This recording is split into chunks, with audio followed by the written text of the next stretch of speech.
ओम भास्कराय नमः। हरे कृष्ण। आप सभी का दिन शुभ हो। प्रिय श्रोतागणों, जैसे जैसे हम ज्येष्ठ मास की इस कथा यात्रा में आगे बढ़ रहे हैं, वैसे वैसे मन और आत्मा दोनों में एक नवीन ऊर्जा का संचार हो रहा है। आज हम छठे दिन की पावन कथा में प्रवेश कर चुके हैं। बीते 5 दिनों में आपने जिस श्रद्धा और लगन से भगवान की लीलाओं को सुना, वो निश्चित ही आपको आध्यात्मिक उन्नति की ओर ले जा रही है। लेकिन ये यात्रा तभी संपूर्ण मानी जाएगी जब हम इसे अपने जीवन में उतारें और दूसरों तक भी पहुंचाएं। इसलिए अगर ये कथा आपके मन को छूती है, आपको भीतर से थोड़ी सी भी शांति देती है, तो कृपया इस वीडियो को लाइक ज़रूर करें। ये एक क्लिक किसी और की आत्मा की प्यास बुझा सकता है। अब अपने मन को एकाग्र कीजिए और भगवान की इस छठी लीला में स्वयं को अर्पित कीजिए, क्योंकि हर कथा मोक्ष का एक और द्वार खोलती है। भगवान श्री कृष्ण और राधा जी के प्रेम के बारे में भला कौन नहीं जानता है।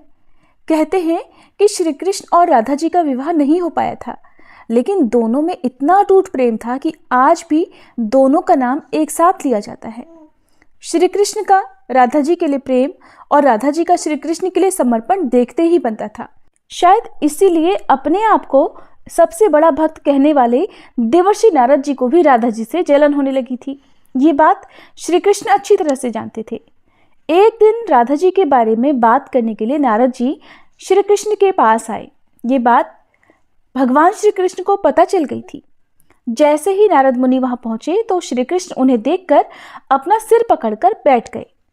नारद मुनि ने बहुत ही आदर के साथ श्री कृष्ण से पूछा, क्या हुआ प्रभु, आप ऐसे अपना सिर को पकड़कर क्यों बैठे हुए हैं? तब श्री कृष्ण कहने लगे, हे नारद जी, मेरा सिर दर्द कर रहा है। नारद मुनि ने पूछा, प्रभु इसको दूर करने का उपाय क्या है, बताइए। तब श्री कृष्ण कहने लगे कि अगर मैं अपने सबसे बड़े भक्त का चरणामृत पी लूं तो मेरा सिर दर्द ठीक हो सकता है। अब नारद जी सोचने लगे कि सबसे बड़ा भक्त तो मैं ही हूं, लेकिन अगर मैं अपना चरणामृत भगवान को दूंगा तो मुझे तो नरक में जाने जितना पाप लगेगा। मैं प्रभु को अपना चरणामृत नहीं दे सकता। कुछ देर सोचने के बाद उनके मन में राधा जी का विचार आया और सोचने लगे कि लोग राधा जी को भी तो श्री कृष्ण का सबसे बड़ा भक्त मानते हैं, इसलिए क्यों ना उनके पास जाकर पूछा जाए। ऐसा सोचकर वे राधा जी के पास गए और उन्हें सारी बात बता दी। राधा जी ने जैसे ही सुना कि श्री कृष्ण के सिर में दर्द हो रहा है, तो वह तुरंत ही एक बर्तन में अपने पैर धोकर चरणामृत को नारद मुनि को देते हुए कहने लगी, हे मुनिराज, मुझे नहीं पता कि मैं उनकी कितनी बड़ी भक्त हूँ, लेकिन मुझे ये पता है कि श्री कृष्ण को अपना चरणामृत देने में मुझे नरक में जाने जितना पाप लगेगा और मुझे नरक जितनी यातना सहन भी करनी पड़ेगी। मुनिवर, वो सब मैं सहन कर सकती हूँ, लेकिन अपने स्वामी को पीड़ा में नहीं देख सकती। आप ये चरणामृत ले जाकर उन्हें दे दीजिए। राधा जी की बात सुनकर अब देवर्षि नारद का सारा घमंड चूर चूर हो गया और उन्हें पता चल गया कि राधा जी ही सबसे बड़ी भक्त हैं और श्री कृष्ण ने ये लीला मुझे समझाने के लिए ही रची थी।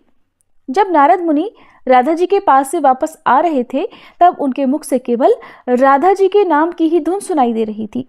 जब वे श्री कृष्ण के पास पहुंचे, तब देखा कि श्री कृष्ण तो उन्हें देखकर केवल मुस्कुराए जा रहे हैं और नारद मुनि ने भी सारी बात को समझकर उन्हें प्रणाम करते हुए कहा, राधे राधे। अब सुनिए भगवान विष्णु के नर और नारायण अवतार की कथा। भगवान ब्रह्मा जी के पुत्र धर्म की पत्नी रुचि के माध्यम से श्री हरि विष्णु ने नर और नारायण नाम के 2 ऋषियों के रूप में अवतार लिया। जन्म लेते ही वे बद्री वन में तपस्या करने के लिए चले गए। उसी बद्री वन में आज बद्रिकाश्रम बना हुआ है। वहीं पर नर और नारायण नामक 2 पहाड़ हैं। वहीं पास में केदारनाथ का पवित्र शिवलिंग है, जिसे नर और नारायण ने ही मिलकर स्थापित किया था। नर और नारायण की तपस्या से ही संसार में सुख और शांति का विस्तार हुआ। आज भी केदारनाथ और बद्रिकाश्रम में भगवान नर नारायण निरंतर तपस्या में रत रहते हैं। इन्होंने ही द्वापर में श्री कृष्ण और अर्जुन के रूप में अवतार लेकर लीला रची थी। एक बार नर और नारायण भगवान की तपस्या को देखकर देवराज इंद्र ने सोचा कि ये तप के द्वारा मेरा इंद्रासन छीनना चाहते हैं। ऐसा सोचकर इंद्र ने उनकी तपस्या को भंग करने के लिए कामदेव, वसंत और अप्सराओं को भेजा। उन्होंने जाकर भगवान नर नारायण को अपनी तरह तरह की कलाओं के द्वारा तपस्या भंग करने का प्रयास किया, किंतु उनके ऊपर कामदेव और उनके सहयोगियों का कोई भी प्रभाव नहीं हुआ। कामदेव, वसंत और अप्सराएं शाप के भय से थरथर कांपने लगे। तब उनकी ये दशा देखकर भगवान नर और नारायण ने कहा, तुम लोग डरो मत, हम प्रेम और प्रसन्नता से तुम लोगों का स्वागत करते हैं। भगवान नर और नारायण की अभय देने वाली वाणी को सुनकर काम अपने सहयोगियों के साथ अत्यंत लज्जित हुआ। उसने भगवान नर और नारायण की स्तुति करते हुए कहा, प्रभु आप निर्विकार परम तत्व हैं। बड़े बड़े आत्मज्ञानी पुरुष आपके चरण कमलों की सेवा के प्रभाव से काम विजयी हो जाते हैं। हमारे ऊपर आप सदैव अपनी कृपा दृष्टि बनाए रखें। हमारी आपसे यही प्रार्थना है। आप देवाधिदेव श्री विष्णु हैं, आपको हमारा बारंबार प्रणाम है। कामदेव की स्तुति सुनकर भगवान नर नारायण प्रसन्न हुए और उन्होंने अपनी योगमाया के द्वारा एक अद्भुत लीला दिखाई। सभी लोगों ने देखा कि सुंदर सुंदर नारियां नर और नारायण भगवान की सेवा में लीन हैं। नर नारायण भगवान ने कहा कि तुम इन स्त्रियों में से किसी एक को मांगकर स्वर्ग में ले जा सकते हो, वह स्वर्ग के लिए भूषण स्वरूप होगी। उनकी आज्ञा मानकर कामदेव ने अप्सराओं में सर्वश्रेष्ठ अप्सरा उर्वशी को लेकर स्वर्ग के लिए प्रस्थान किया। उसने फिर देव सभा में जाकर भगवान नर और नारायण की अतुलित महिमा के बारे में सबसे कहा, जिसे सुनकर देवराज इंद्र आश्चर्यचकित और भयभीत हो गए। देवराज को श्री नर और नारायण के प्रति अपनी दुर्भावना और अपनी दुष्कृति पर बहुत पश्चाताप हुआ। महाभारत के अनुसार केदार और बद्रीवन में नर नारायण नाम के दो भाइयों ने घोर तपस्या की थी, इसलिए ये स्थान मूलतः इन दो ऋषियों का स्थान है। दोनों ने केदारनाथ में शिवलिंग और बद्रिकाश्रम में श्री विष्णु भगवान के विग्रह रूप की स्थापना की थी। केदारेश्वर ज्योतिर्लिंग की उत्पत्ति की कथा शिव पुराण में तब आती है जब नर नारायण शिव की आराधना कर रहे होते हैं। भगवान शिव की प्रार्थना करते हुए दोनों कहते हैं कि हे शिव, आप हमारी पूजा ग्रहण करें। नर और नारायण के पूजा आग्रह पर भगवान शिव स्वयं उस पार्थिव लिंग में आते हैं। इस तरह पार्थिव लिंग के पूजन में समय गुजरता जाता है। एक दिन भगवान शिव प्रसन्न होते हैं और नर और नारायण के सामने प्रकट होकर कहते हैं कि वे उनकी आराधना से अत्यंत प्रसन्न हैं, इसलिए वर मांगे। तब नर और नारायण कहते हैं, हे प्रभु, अगर आप प्रसन्न हैं तो लोक कल्याण के लिए कुछ कीजिए। भगवान शिव कहते हैं कि कहो, क्या कहना चाहते हो। तब नर और नारायण ने कहा कि जिस पार्थिव लिंग में हमने आपकी पूजा की है, उस लिंग में आप स्वयं निवास कीजिए, ताकि आपके दर्शन मात्र से लोगों का कष्ट दूर हो सके। दोनों भाइयों के अनुरोध पर भगवान शिव और अधिक प्रसन्न हो जाते हैं और केदारनाथ के इस तीर्थ में केदारेश्वर ज्योतिर्लिंग के रूप में निवास करने लगते हैं।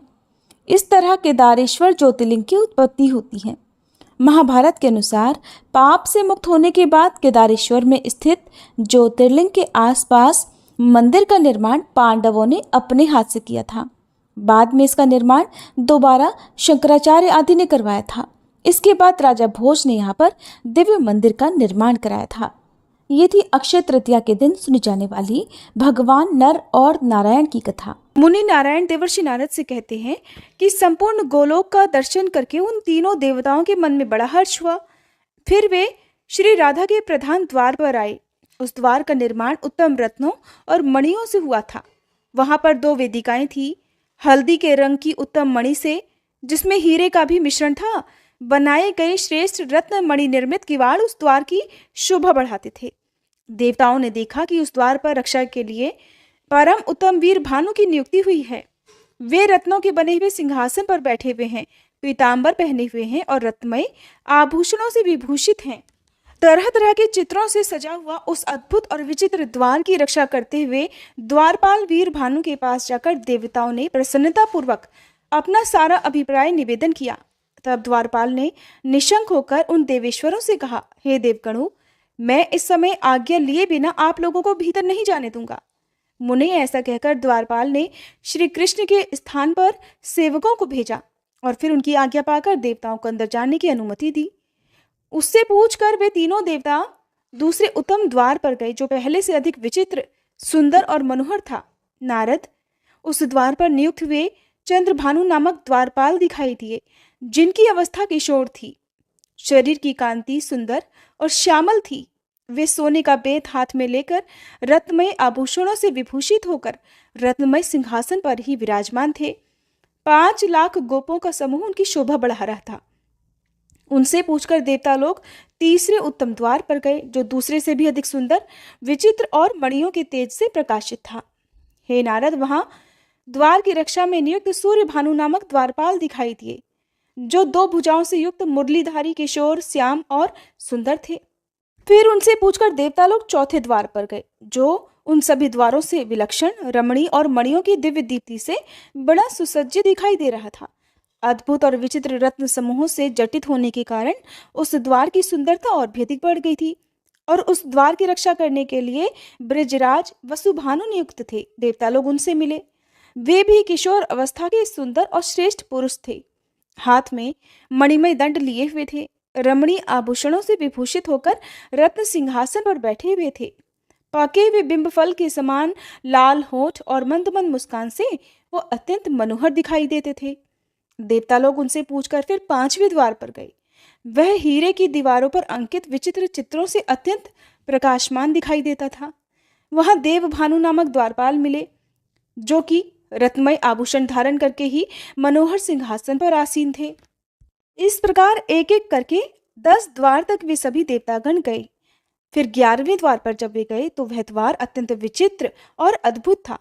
वहां सुंदर चित्र अंकित थे और उस द्वार के द्वारपाल थे ब्रजराज श्रीदामा, जिन्हें राधिका जी अपने पुत्र के समान ही मानती थी। वे पीतांबर से विभूषित थे। बहुमूल्य रत्नों द्वारा रचित रम्य सिंहासन पर आसीन थे। उनका रूप बड़ा ही मनोहर था। वे अपने कपोलों के योग्य कानों में उत्तम रत्नमय कुंडल धारण करके प्रकाशित हो रहे थे। करोड़ों गोपों से घिरे होने के कारण राजाधिराज से भी अधिक उनकी शोभा होती थी। फिर उनकी अनुमति लेकर देवता लोग प्रसन्नता पूर्वक 12वें द्वार पर गए, जहाँ की बहुमूल्य रत्नों की बनी हुई बहुत सी वेदिकाएं प्रकाशित हो रही थी। वह विचित्र द्वार सबके लिए दुर्लभ, अदृश्य और अश्रुत था। उन्होंने कभी उस द्वार के बारे में सुना तक नहीं था। देवताओं ने देखा कि 12वें द्वार की रक्षा में सुंदरी गोपांगनाएं नियुक्त हुई हैं और वे सब की सब रूप यौवन से संपन्न, रत्न आभूषणों से विभूषित, पीतांबर धारिणी और बंधे हुए केश कलाप के भार से सुशोभित थी। वे चंदन, अगुरु, कस्तूरी और कुमकुम के द्रव्य से अपना श्रृंगार किए हुए थी। वहां 100 कोटि गोपियों में एक श्रेष्ठ गोपी थी, जो कि श्री हरि को भी परम प्रिय थी। उन करोड़ों गोपिकाओं को देखकर देवताओं को बड़ा विस्मय हुआ। मुने उन सब गोपियों से अनुमति लेकर फिर वे देवता प्रसन्नता पूर्वक दूसरे द्वार पर गए। इस तरह क्रमशः 3 द्वारों पर उन्होंने देखा। श्रेष्ठ और अत्यंत मनोहर गोपांगनाएं उसकी रक्षा कर रही थी।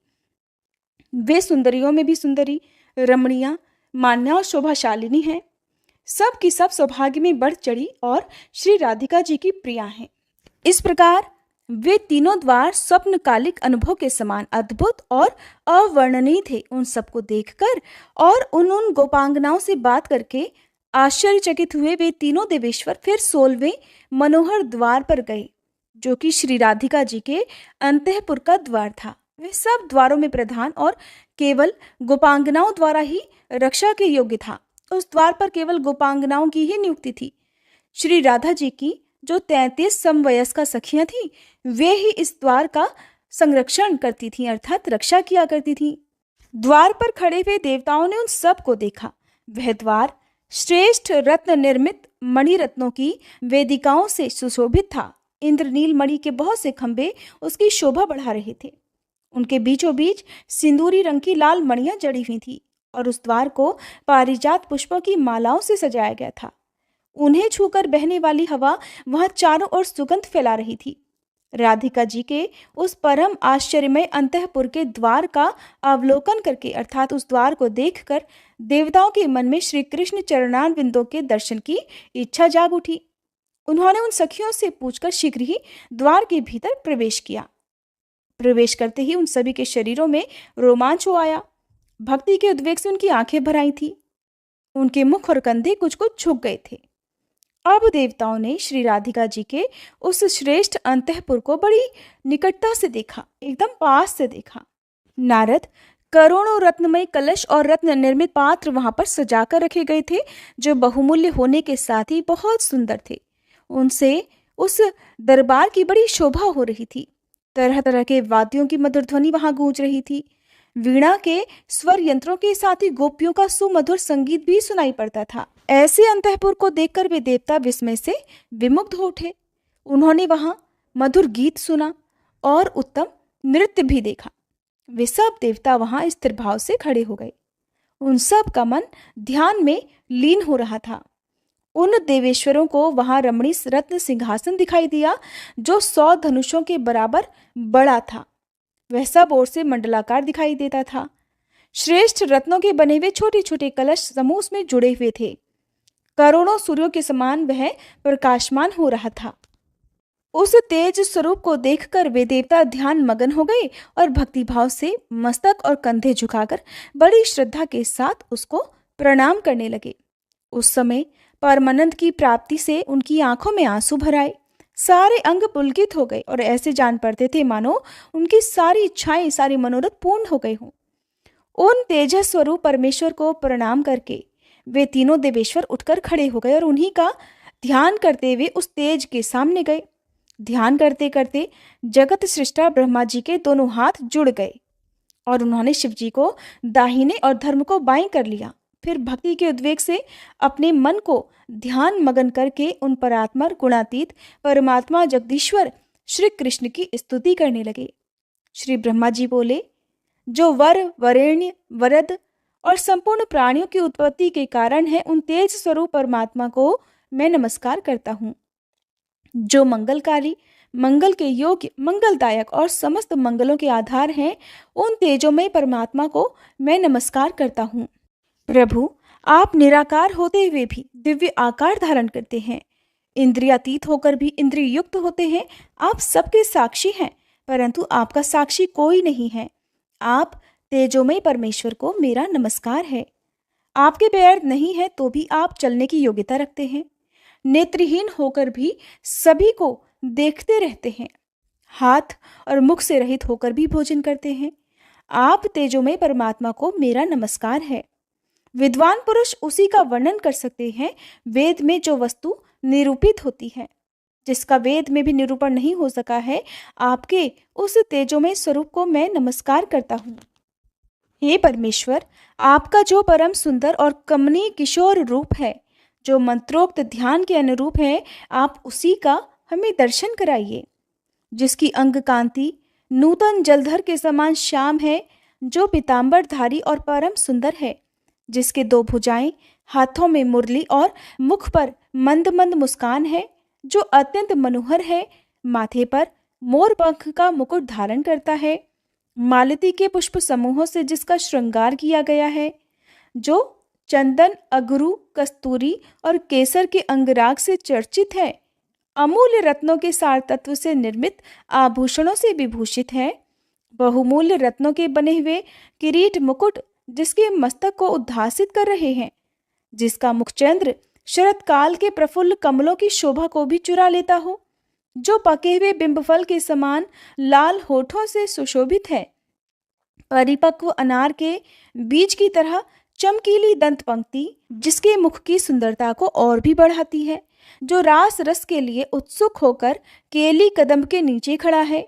गोपियों के मुख की ओर देखता है और श्री राधा के वक्ष स्थल पर विराजित है। आपके उसी केली रसोत्सुक रूप को देखने की हम सबकी इच्छा है। ऐसा कहकर विश्व विधाता ब्रह्मा जी उन्हें बारंबार प्रणाम करने लगे। धर्म और शंकर जी ने भी इस स्तोत्र से उनकी स्तुति की। हे मुने, उन देवों ने खड़े खड़े पुनः उनकी स्तुति की। फिर वे सब के सब वहां भगवान श्री कृष्ण के तेज से व्याप्त होने लगे।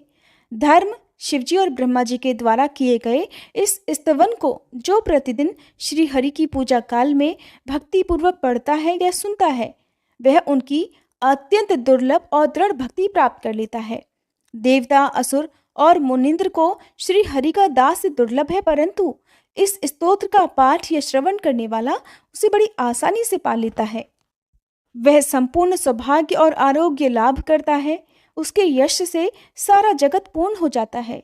वह इस लोक में पुत्र, विद्या, स्थिर लक्ष्मी, साध्वी, सुशीला पतिव्रता पत्नी, सुस्थिर संतान और चिरकाल स्थायिनी कीर्ति प्राप्त कर लेता है और अंत में उसे श्री कृष्ण के निकट स्थान प्राप्त हो जाता है। हरे कृष्णा। आज का अध्याय समाप्त हुआ। इसके अगले अध्याय में आप जानेंगे कि किस प्रकार भगवान ने अपने उसी रूप से सभी देवताओं को दर्शन दिए, जिस रूप की प्राप्ति के लिए, जिस रूप की इच्छा के लिए सभी देवताओं ने मिलकर उनकी स्तुति की थी। श्री नारायण कहते हैं, हे मुने, उस तेज पुंज के सामने ध्यान और स्तुति करके खड़े हुए उन देवताओं ने उस तेजो राशि के मध्य भाग में एक कमनीय शरीर को देखा, जो सजल जलधर के समान श्याम कांति से युक्त और परम मनोहर था। उसके मुख पर मंद मंद मुस्कान छा रही थी। उसका रूप परमानंद जनक और त्रिलोकी के मन को भी मोह लेने वाला था। उसके दोनों गालों पर मकराकार कुंडल जगमगा रहे थे। उत्तम रत्नों के बने हुए नुपुरों से उनके चरणों की बड़ी शोभा हो रही थी। उसी तेज पुंज में देवताओं ने मनोहर अंग वाली श्री राधा को भी देखा। वे मंद मंद मुस्कान के साथ अपनी ओर देखते हुए प्रेतम को तिरछी चितवन से देख रही थी। उन श्रेष्ठ परमेश्वर और सुंदरी परमेश्वरी का दर्शन करके सभी देवताओं को बड़ा आश्चर्य हुआ। उनके तो संपूर्ण मनोरथ पूर्ण हो गए थे। इसलिए अब उन सभी देवताओं ने फिर से भगवान की स्तुति आरंभ कर दी। ब्रह्मा जी बोले, हे परमेश्वर, मेरा मन रूपी भ्रमर आपके चरणों में लगातार प्रेम भक्ति पूर्वक भ्रमण करता रहे। शांति रूपी औषधि देकर मेरे जन्म मरण के रोग से आप मेरी रक्षा कीजिए और मुझे सुदृढ़ और अत्यंत परिपक्व भक्ति और दास्य भाव दीजिए। भगवान शंकर कहने लगे, हे प्रभु, भव सागर में डूबा हुआ मेरा मन रूपी मत्स्य सदा ही इस घोर संसार रूपी कुएं में चक्कर लगाता रहता है। सृष्टि और संहार, यही इसका अत्यंत निंदनीय विषय है। आप इस विषय को दूर कर दीजिए और अपने चरणों की भक्ति मुझे दे दीजिए। धर्म बोले, हे मेरे ईश्वर, आपके आत्मीय जनों के साथ साथ मेरा सदा समागम होता रहे, जो विषय रूपी बंधन को काटने के लिए तीखी तलवार का काम करता है और आपके चरणों में स्थान दिलाने का एकमात्र कारण है। प्रभु, आप जन्म जन्म में मुझे अपने चरणों की भक्ति प्रदान कीजिए। भगवान नारायण कहते हैं, हे देवर्षि, इस प्रकार स्तुति करके मनोरथ पूर्ण हुए वे तीनों देवता कामनाओं की पूर्ति करने वाले श्री राधा वल्लभ के सामने खड़े हो गए। देवताओं की ये स्तुति सुनकर कृपा निधान श्री कृष्ण के मुखारविंद पर मंद मंद मुस्कान खिल उठी। वे उनसे हितकर और सत्य वचन में बोले। भगवान श्री कृष्ण ने कहा, तुम सब लोग इसी समय मेरे धाम में पधारे हो और यहाँ तुम्हारा स्वागत है। शिव जी के आश्रय में रहने वाले लोगों का तो कुशल पूछना उचित ही नहीं है। यहाँ आकर आप सभी निश्चिंत हो जाइए। मेरे रहते भला आपको क्या चिंता है? मैं समस्त जीवों के भीतर विराजमान हूँ, लेकिन स्तुति से ही प्रत्यक्ष होता हूँ। आपका जो अभिप्राय है वह सब मैं निश्चित रूप से जानता हूँ। हे देवताओं, शुभ और अशुभ जो भी कर्म है वो सब समय पर ही होगा। बड़ा और छोटा सब कार्य काल से ही संपन्न होता है। वृक्ष अपने अपने समय पर ही सदा फूलते और फलते हैं। समय पर ही उनके फल पकते हैं और समय पर ही वे कच्चे फलों से लद जाते हैं। सुख दुख, संपत्ति विपत्ति, शोक चिंता तथा शुभ और अशुभ सब अपने अपने कर्मों के फल हैं और सभी समय पर ही उपस्थित होते हैं। तीनों लोकों में न तो कोई किसी का प्रिय है और न ही अप्रिय। हे देवताओं, आप लोगों का यहाँ गोलोक में जो एक क्षण बीता है, उतने में ही पृथ्वी पर 7 मनवंतर बीत चुके हैं। 7 इंद्र समाप्त हो गए हैं और इस समय 8वें इंद्र चल रहे हैं। इस प्रकार मेरा कालचक्र दिन रात भ्रमण करता रहता है। इंद्र, मनु और राजा सभी लोग काल के वशीभूत हो गए। उनकी कीर्ति पृथ्वी, पुण्य और पाप की कथा मात्र शेष रह गई है। इस समय भी भूमि पर बहुत से राजा दुष्ट और भगवान निंदक हैं। उनके बल और पराक्रम महान है, परंतु समयानुसार वे सब के सब कालांतक यम के ग्रास हो जाएंगे। ये काल इस समय भी मेरी आज्ञा से ही उपस्थित है। वायु मेरी आज्ञा मानकर ही निरंतर बहती रहती है। मेरी आज्ञा से ही अग्नि जलती है और सूर्य तपते हैं। हे देवताओं, मेरी आज्ञा से ही सब शरीरों में रोग भी निवास करते हैं। समस्त प्राणियों में मृत्यु का संचार होता है और वे समस्त जलधर वर्षा भी करते हैं। मेरे शासन से ही ब्राह्मण ब्राह्मणत्व में, तपोधन तपस्या में और योगी योग में निष्ठा रखते हैं। वे सब के सब मेरे भय से भीत होकर ही स्वधर्म कर्म के पालन में लीन हैं। जो मेरे भक्त हैं वे सदा निशंक रहते हैं, क्योंकि वे कर्म का निर्मूलन करने में समर्थ हैं। देवताओं, मैं काल का भी काल हूँ, विधाता का भी विधाता हूँ, संहारकारी का भी संहारक और पालक का भी पालक परमात्मा परमेश्वर हूँ। मेरी आज्ञा से ही ये शिव संहार करते हैं, इसीलिए इनका नाम हर है। आप मेरे आदेश से सृष्टि के लिए उद्यत रहते हो, इसलिए विश्व सृष्टा कहलाते हो और धर्मदेव रक्षा के कारण ही पालक कहलाते हैं। मैं अपने भक्तों का प्राण हूँ और भक्त भी मेरे लिए प्राणों के समान हैं। जो मेरा नित्य ध्यान करते हैं उनका मैं दिन रात स्मरण करता हूँ। 16 अरों से युक्त अत्यंत तीखा सुदर्शन नामक चक्र महान तेजस्वी है। संपूर्ण जीवधारियों में जितना भी तेज है वह सब उस चक्र के तेज के 16वें अंश के बराबर भी नहीं है। आप सब देवता और प्राणाधिका लक्ष्मी जी भी मुझे भक्त से बढ़कर प्यारी नहीं है। हे देवेश्वरों, भक्तों का भक्ति पूर्वक दिया हुआ जो द्रव्य है उसे तो मैं बड़े प्रेम से ग्रहण करता हूँ, लेकिन अभक्तों की दी हुई कोई भी वस्तु मैं नहीं खाता। निश्चय ही उसे राजा बलि ही भोगते हैं। जो अपने पति पत्नी पुत्र आदि स्वजनों को त्याग कर दिन रात मुझे ही याद करते हैं, उनका स्मरण मैं भी आप लोगों को त्याग कर सदा किया करता हूँ। जो लोग भक्तों और गौओं और ब्राह्मणों से द्वेष रखते हैं, यज्ञों और देवताओं की हिंसा करते हैं, वे शीघ्र ही उसी तरह नष्ट हो जाते हैं जैसे जलती हुई अग्नि में तिनके हो जाया करते हैं। जब मैं उनका घातक बनकर उपस्थित होता हूँ तब कोई भी उनकी रक्षा नहीं कर पाता। देवताओं, मैं पृथ्वी पर जाऊंगा, अब आप लोग भी अपने स्थान को पधारो और शीघ्र ही अपने अंश रूप से भूतल पर अवतार लो। ऐसा कहकर जगदीश्वर श्री कृष्ण ने गोपों और गोपियों को बुलाकर मधुर सत्य और समयोचित बातें कही। गोपों और गोपियों, सुनो, तुम सब के सब नंदराय जी का जो उत्कृष्ट ब्रज है वहां जाओ और उस ब्रज में अवतार ग्रहण करो। राधिके, तुम भी शीघ्र ही वृषभानु के घर पधारो। वृषभानु की प्यारी पत्नी बड़ी साध्वी है, उनका नाम कलावती है। वे सुबल की पुत्री हैं और लक्ष्मी जी के अंश से प्रकट हुई हैं। वास्तव में वे पितरों की मानसी कन्या हैं और नारियों में धन्या और मान्या समझी जाती हैं। पूर्व काल में दुर्वासा के श्राप से उनका ब्रजमंडल में गोप के घर में जन्म हुआ है। अब तुम उन्हीं कलावती की पुत्री होकर जन्म ग्रहण करो और शीघ्र ही नंद ब्रज में जाओ। हे कमलानने, मैं बालक रूप से वहां आकर तुम्हें प्राप्त करूंगा। राधे, तुम मुझे प्राणों से भी अधिक प्यारी हो और मैं भी तुम्हें प्राणों से अधिक प्यारा हूं। हम दोनों का कुछ भी एक दूसरे से अलग नहीं है, हम सदैव एक रूप हैं। मुने, ये सुनकर श्री राधा प्रेम से विवल होकर वहां रो पड़ी और अपने नेत्र चकोरों द्वारा श्री हरि के मुख चंद्र की सौंदर्य सुधा का पान करने लगी। अब भगवान श्री कृष्ण ने कहा, गोप और गोपियों, तुम भूतल पर श्रेष्ठ गोपों के शुभ घर घर में जन्म लो।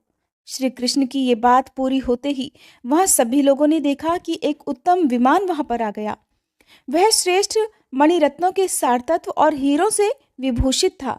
लाखों श्वेत चंवर और दर्पण उस दिव्य विमान की शोभा बढ़ा रहे थे। वह अग्निशुद्ध सूक्ष्म गेरुए वस्त्रों से सजाया गया था। सोने का बनाया हुआ वह सुंदर विमान अनुपम तेज पुंजमय दिखाई देता था। उससे सैकड़ों सूर्यों के समान प्रकाश फैल रहा था और उस पर बहुत से श्रेष्ठ पार्षद बैठे हुए थे। उस विमान में एक श्याम सुंदर कमनीय पुरुष दृष्टिगोचर हुए अर्थात दिखाई दिए, जिनके 4 हाथों में शंख चक्र गदा और पद्म शोभा पा रहे थे। उन श्रेष्ठ पुरुष ने पीतांबर धारण कर रखा था। उनके मस्तक पर किरीट, कानों में कुंडल और वक्ष स्थल पर वनमाला शोभित हो रही थी। उनकी चार भुजाएं और मुस्कुराता हुआ मनोहर मुख देखने ही योग्य थे। भक्तों पर कृपा करने के लिए वे आकुल दिखाई देते थे। उन्हीं के बाएं भाग में सुरम्य शरीर वाली शुक्ल वर्णा मनोहरा ज्ञान रूपा और विद्या की अधिष्ठात्री देवी सरस्वती जी दिखाई दी, जिनके हाथों में वेणु, वीणा और पुस्तकें थीं। वे भी भक्तों पर कृपा करने के लिए बड़ी व्याकुल दिख रही थी। उन महानारायण के दाहिने भाग में शरत काल के चंद्रमा की सी प्रभा और तपाए हुए सोने की तरह कांति से प्रकाशमान परम मनोहरा और रमणीय देवी लक्ष्मी जी दिखाई दी, जिनके मुख पर मुस्कान खेल रही थी। वे भी दिव्य और अनुपम सौंदर्य से प्रकाशित हो रही थी। अपनी ओर देखने वाले नारायण देव को वो तिरछी चितवन से निहार रही थी। पत्नियों और पार्षदों के साथ शीघ्र ही विमान से उतरकर वे नारायण देव गोप गोपियों से भरी हुई उस रमणीय सभा में जा पहुंचे। उन्हें देखते ही ब्रह्मादि देवता, गोप और गोपी सब के सब बड़ी प्रसन्नता से उठकर उनके सम्मान में खड़े हो गए। सबके हाथ जुड़े हुए थे। देवर्षिगण साम वेदोक्त स्तोत्र द्वारा उनकी स्तुति करने लगे। उनकी स्तुति समाप्त होने पर नारायण देव आगे जाकर श्री कृष्ण विग्रह में विलीन हो गए। यह परम आश्चर्य की बात देखकर सबको बड़ा विस्मय हुआ। उसी समय वहां एक दूसरा स्वर्ण में रथ आ पहुंचा। उससे जगत का पालन करने वाले त्रिलोकीनाथ श्री विष्णु स्वयं उतरकर उस सभा में आए। उनकी चार भुजाएं थी। वनमाला से विभूषित पीतांबरधारी, संपूर्ण अलंकारों की शोभा से संपन्न और करोड़ों सूर्यों के समान प्रकाशमान श्री विष्णु जी बड़े मनोहर दिखाई देते थे। वे मंद मंद मुस्कुरा रहे थे। उन्हें देखते ही सभी लोग उठकर खड़े हो गए। सबने प्रणाम करके उनकी स्तुति की। इसके बाद वे भी वहीं पर श्री राधिका वल्लभ श्री कृष्ण के शरीर में लीन हो गए। श्वेत द्वीप निवासी श्री विष्णु के श्री कृष्ण विग्रह में विलीन हो जाने के बाद वहां तुरंत ही शुद्ध स्फटिक मणि के समान गौर वर्ण वाले संकर्षण नामक पुरुष पधारे। वे बड़ी जल्दी में थे। उनके सहस्त्रों मस्तक थे और वे 100 सूर्यों के समान प्रकाशित हो रहे थे। उन्हें आया देखकर सबने उन विष्णु स्वरूप संकर्षण जी का स्तवन किया। नारद जी उन्होंने भी वहां आकर मस्तक झुकाकर राधिकेश्वर की स्तुति की। सहस्त्रों मस्तकों द्वारा भक्तिभाव से उनको प्रणाम किया और फिर इसके बाद धर्म के पुत्र स्वरूप हम दोनों भाई नर और नारायण वहां गए। मैं तो श्री कृष्ण के चरणों में ही लीन हो गया, किंतु नर अर्जुन के रूप में दृष्टिगोचर हुआ। फिर ब्रह्मा जी, शिव जी, शेष और धर्म ये चारों वहां एक स्थान पर खड़े हो गए। इसी बीच में देवताओं ने वहां दूसरा उत्तम रथ देखा, जो कि स्वर्ण के सार तत्व का बना हुआ था, तरह तरह के रत्नों से अलंकृत था। अब ग्रीष्म ऋतु के मध्यकालीन मार्तंड की प्रभा को तिरस्कृत करने वाला वह श्रेष्ठ विमान मोती, मणि और हीरे के समूह से जाज्वल्यमान प्रतीत हो रहा था। उस विमान में बैठी हुई मूल प्रकृति ईश्वरी देवी दुर्गा को भी देवताओं ने देखा, जो रत्नमय अलंकारों से विभूषित थी और उन अनुपम तेज स्वरूपा देवी की सहस्त्रों भुजाएं थी, जिनमें तरह तरह के आयुध शोभा पा रहे थे। उनके प्रसन्न मुख पर मंद मंद मुस्कान की छटा छा रही थी। वे भक्तों पर कृपा करने के लिए व्याकुल दिखाई देती थी। वे अपने दोनों पुत्रों के साथ सिंह की पीठ पर बैठी हुई थी। उस रथ से उतरकर पुत्रों सहित देवी ने शीघ्रता पूर्वक श्री कृष्ण को प्रणाम किया। फिर वे एक श्रेष्ठ आसन पर बैठ गईं। इसके बाद गणेश जी और कार्तिकेय जी ने परात्पर श्री कृष्ण, शंकर जी, धर्म, संकर्षण और ब्रह्मा जी को नमस्कार किया। उन दोनों देवेश्वरों को निकट आया देखकर वे सब देवता उठकर खड़े हो गए। उन्होंने आशीर्वाद दिया और दोनों को अपने पास बिठा लिया। देवतागण बड़ी प्रसन्नता के साथ गणेश जी और कार्तिकेय जी के साथ उत्तम वार्तालाप करने लगे।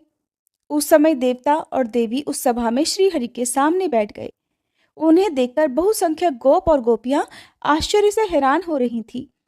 फिर श्री कृष्ण के मुखारविंद पर मुस्कुराहट खेलने लगी। वे लक्ष्मी जी से बोले, हे सनातनी देवी, आप नाना रत्नों से संपन्न भीष्मक के राजभवन में जाओ और वहां विदर्भ देश की महारानी के उदर से जन्म धारण करो। हे साध्वी, मैं स्वयं कुंडिनपुर में जाकर तुम्हारा पानी ग्रहण करूंगा। फिर वे रमा आदि देवियां पार्वती जी को देखकर शीघ्र ही उठकर खड़ी हो गईं। उन्होंने ईश्वरी को रमणीय रत्न सिंहासन पर बिठाया। हे विप्रवर नारद, पार्वती जी, लक्ष्मी जी और सरस्वती जी, ये तीनों देवियां परस्पर यथोचित कुशल प्रश्न करके वहां एक आसन पर बैठ गईं। वे प्रेम पूर्वक गोप कन्याओं से वार्तालाप करने लगी। कुछ गोपियां बड़ी प्रसन्नता के साथ उनके निकट भी बैठ गईं। इसी समय जगदीश्वर श्री कृष्ण ने वहां पार्वती जी से कहा, सृष्टि और संहार करने वाली हे कल्याणमयी महामाया स्वरूपिणी देवी, हे शुभे, आप अंश रूप से नंद जी के ब्रज में जाओ और वहां नंद के घर यशोदा जी के गर्भ में जन्म धारण करो। मैं भूतल पर गांव गांव में आपकी पूजा करवाऊंगा। समस्त भूमंडल में, नगरों और वनों में मनुष्य वहां की अधिष्ठात्री देवी के रूप में भक्ति भाव से आपकी पूजा करेंगे और बड़े ही आनंद से तरह तरह के द्रव्य और दिव्य उपहार तुम्हें अर्पित किया करेंगे। हे शिवे, आप जैसे ही भूतल का स्पर्श करेंगी, वैसे ही मेरे पिता वसुदेव यशोदा जी के सूतिकागार में जाकर मुझे वहां स्थापित कर देंगे और आपको लेकर चले जाएंगे। कंस का साक्षात्कार होने मात्र से आप फिर से शिव जी के समीप चली आओगी और मैं भूतल का भार उतारकर अपने धाम में आ जाऊंगा। ऐसा कहकर श्री कृष्ण तुरंत ही 6 मुख वाले स्कंद से बोले, वत्स सुरेश्वर, आप अंश रूप से भूतल पर जाओ और जामवंती के गर्भ से जन्म ग्रहण करो। सभी देवता अपने अंश से पृथ्वी पर जाएं और जन्म ले। मैं तो निश्चय ही पृथ्वी का भार हरण करूंगा। नारद ऐसा कहकर राधिका नाथ श्रेष्ठ सिंहासन पर जा बैठे। फिर देवता, देवियां, गोप और गोपियां भी बैठ गईं। इसी बीच में ब्रह्मा जी श्री हरि के सामने उठकर खड़े हो गए और हाथ जोड़कर विनय पूर्वक उन जगदीश्वर से बोले। ब्रह्मा जी ने कहा, प्रभु, इस सेवक के निवेदन पर भी ध्यान दीजिए। हे महाभाग, आज्ञा कीजिए कि भूतल पर किसके लिए कहाँ स्थान होगा। स्वामी ही सदा सेवकों का भरण पोषण और उद्धार करने वाला है। सेवक वही है जो सदा भक्तिभाव से प्रभु की आज्ञा का पालन करता है। कौन देवता किस रूप से अवतार लेंगे, देवियां भी किस कला से अवतीर्ण होंगी, भूतल पर कहाँ कहाँ किसका निवास स्थान होगा और वह किस नाम से विख्यात होगा। ब्रह्मा जी की ये बात सुनकर जगदीश्वर श्री कृष्ण ने इस प्रकार उत्तर दिया। श्री कृष्ण भगवान बोले, हे ब्राह्मण, जिसके लिए जहाँ स्थान होगा वह विधिवत बता रहा हूं, सुनो। कामदेव रुक्मणी के पुत्र होंगे और शंबरासुर के घर में जो छाया रूप से स्थित है वह सती मायावती के नाम से प्रसिद्ध रति उनकी पत्नी होगी। तुम उन्हीं रुक्मणी नंदन प्रद्युम्न के पुत्र होगे और तुम्हारा नाम अनिरुद्ध होगा। भारती शोणितपुर में जाकर बाणासुर की पुत्री होंगी। जगदीश्वर अनंत देवकी के गर्भ से आकृष्ट होकर रोहिणी के गर्भ से जन्म लेंगे। माया द्वारा उस गर्भ का संकर्षण होने से उनका नाम संकर्षण होगा। सूर्य तनया यमुना गंगा के अंश के साथ भूतल पर कालिंदी नाम वाली पटरानी होंगी। तुलसी आदि अंश से राजकन्या लक्ष्मणा के रूप में अवतीर्ण होंगी। वेद माता सावित्री नगजित की पुत्री सती सत्या के नाम से प्रसिद्ध होंगी। वसुधा, सत्यभामा और देवी सरस्वती शैव्या होंगी। रोहिणी राजकन्या मित्रविंदा होंगी। सूर्य पत्नी संज्ञा अपनी कला से जगत गुरु की पत्नी रत्नमाला होंगी। स्वाहा एक अंश से सुशीला के रूप में अवतीर्ण होंगी। ये रुक्मणी आदि 9 स्त्रियां हो गईं। अब सभी देवताओं को भगवान श्री कृष्ण ने जो जो आदेश दिया, जिस जिस रूप को धारण करने के लिए कहा, उसका वर्णन आप अगले अध्याय में सुनेंगे। अब सुने श्री कृष्ण चालीसा पाठ।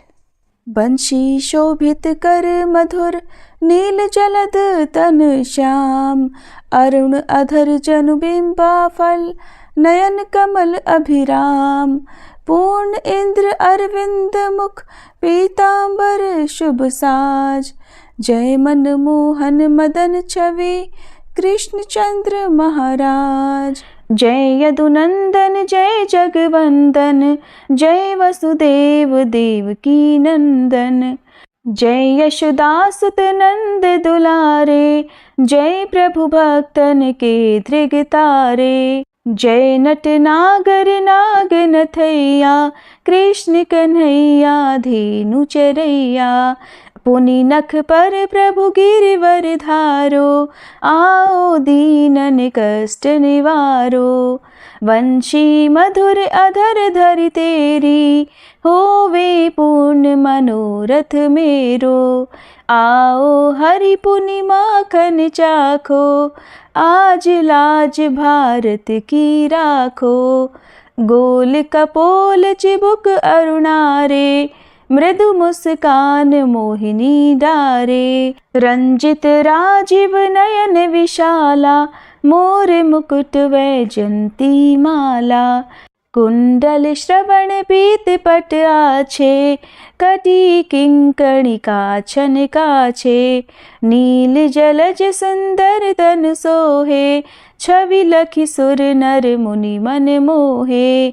मस्तक तिलक अलक घुंघराले, आओ कृष्ण बांसुरी वाले। करी पय पान पूत नहीं तार्यो, अका बका कागा सुर मार्यो। मधुवन जलत अग्नि जब ज्वाला, भय शीतल लखि तहि नंद लाला। सुरपति जब ब्रज चढ़ियो रिसाई, मसूर धार वारी वर्षाई। लगत लगत ब्रज चहन बहायो, गोवर्धन नख धारी बचायो। लखि यशोदा मन भ्रम अधिकाई, मुख मह 14 भुवन दिखाई। दुष्ट कंस अति उधम मचायो, कोटि कमल जब फूल मंगायो। नाथी काली यही तब तुम लीन्हे, चरण चिन्ह दे निर्भय कीन्हे। करी गोपिन संग रास विलासा, सबकी पूरण करी अभिलाषा। केतिक महा असुर संग हार्यो, कंस ही केस पकड़ दे मार्यो। मात पिता की बंदी छुड़ाई, उगर सेन कह राज दिलाई। मही से मृतक छह सुत लायो, मातु देव की शोक मिटायो। भौमासुर मुर दैत्य संहारो, लाए शत दश सहस कुमारो। दे भी नहीं तृण चीर संहारा, जरा सिंधु राक्षस कह मारा। असुर बकासुर आदिक मार्यो, भक्तन के तब कष्ट निवार्यो। दीन सुदामा के दुख टार्यो, तंदुल 3 मूठ मुख डार्यो। प्रेम के साग विदुर घर मांगे, दुर्योधन के मेवा त्यागे। लखि प्रेम की महिमा भारी, ऐसे श्याम दीन हितकारी। भारत के पारथ रथ हाके, लिए चक्र कर नहीं बल ताके। निज गीता के ज्ञान सुनाए, भक्तन हृदय सुधा वर्षाए। मीरा थी ऐसी मत वाली, विष पी गई बजा कर ताली। राना भेजा सांप पिटारी, शालिग्राम बने बनवारी। निज माया तुम विधि ही दिखायो, उरते संशय सकल मिटायो। तब शत निंदा करी तत्काला, जीवन मुक्त भयो शिशुपाला। जब ही द्रौपदी टेर लगाई, दीनानाथ लाज अब जाई। तुरत ही वसन बने नंदलाला, बढ़े चीर भय अरि मुँह काला। असनाथ के नाथ कन्हैया, डूबत भंवर बचावत नैया। सुंदर दास आस उरधारी, दया दृष्टि की जय बनवारी। नाथ सकल मम कुमति निवारो, क्षमहु बेगी अपराध हमारो। खोलो पट अब दर्शन दीजे, बोलो कृष्ण कन्हैया की जय। बोलो कृष्ण कन्हैया की जय, बोलो कृष्ण कन्हैया की जय। ये चालीसा कृष्ण का पाठ करे उरधारी, अष्ट सिद्धि नवनिधि फल लहे पदार्थ चारी। बोलो श्री कृष्ण भगवान की जय।